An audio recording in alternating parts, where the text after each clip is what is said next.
بسم اللہ الرحمن الرحیم۔ السلام علیکم ورحمۃ اللہ وبرکاتہ۔ جی ناظرین، آپ دیکھ رہے ہیں قصص المشاہیر چینل، اور آج ہم آپ کے لیے ایک بہترین ویڈیو لے کر حاضر ہوئے ہیں جس کا عنوان ہے ہم بستری کا اسلامی طریقہ، ایک مکمل اور آسان رہنمائی۔ تعارف: اسلام ایک مکمل ضابطۂ حیات ہے جو زندگی کے ہر پہلو میں رہنمائی فراہم کرتا ہے، چاہے وہ عبادات ہوں یا ازدواجی معاملات۔ ہم بستری یعنی میاں بیوی کے تعلقات کے آداب بھی قرآن و سنت میں واضح بیان کیے گئے ہیں تاکہ یہ عمل محبت، سکون اور نیکی کا ذریعہ بنے، نہ کہ صرف جسمانی خواہش کی تسکین۔ نیت اور پاکیزگی: نیت کریں کہ یہ عمل صرف اللہ کی رضا اور جائز طریقے سے محبت کے اظہار کے لیے ہے۔ مرد و عورت دونوں کو ہم بستری سے پہلے طہارت، وضو یا غسل کا خیال رکھنا بہتر ہے، اگرچہ لازم نہیں۔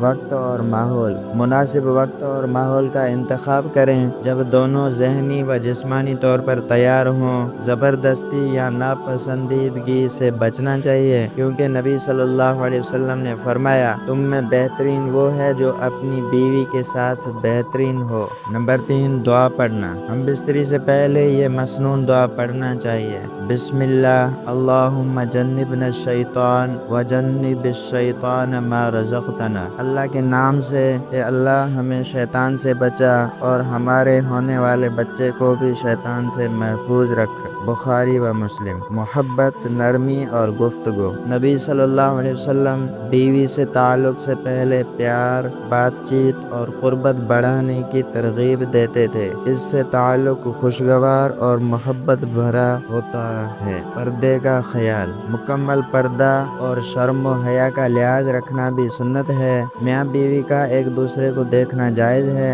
لیکن فحاشی و بے حیائی سے پرہیز کیا جائے۔ مختلف انداز: اسلام مختلف جائز انداز کی اجازت دیتا ہے، بشرطیکہ بیوی کے شرمگاہ کے پیچھے یعنی دبر سے اجتناب کیا جائے، کیونکہ یہ ناجائز اور گناہ والا عمل ہے۔ اللہ تعالیٰ فرماتا ہے، تمہاری بیویاں تمہارے لیے کھیتیاں ہیں، بس اپنی کھیتی میں جس طرح چاہو آؤ۔ سورہ بقرہ آیت نمبر 223۔ اس آیت سے مراد ہے کہ شرمگاہ کی طرف مختلف انداز سے آنا جائز ہے، مگر دبر سے حرام ہے۔ غسل جنابت: ہم بستری کے بعد دونوں پر غسل فرض ہوتا ہے۔ اگر صرف میلاب ہوا ہو اور انزال نہ بھی ہوا تب بھی غسل لازم ہے۔ دیگر ہدایات: دن کے اوقات میں خصوصاً رمضان المبارک کے مہینے میں روزے کی حالت میں ہم بستری حرام ہے۔ حیض یا نفاس کے دوران بیوی سے تعلق قائم کرنا بھی حرام ہے۔ نبی کریم صلی اللہ علیہ وسلم نے فرمایا، تم میں سے کوئی اپنی بیوی سے ہم بستری کرتا ہے اور اس پر بھی اجر ملتا ہے۔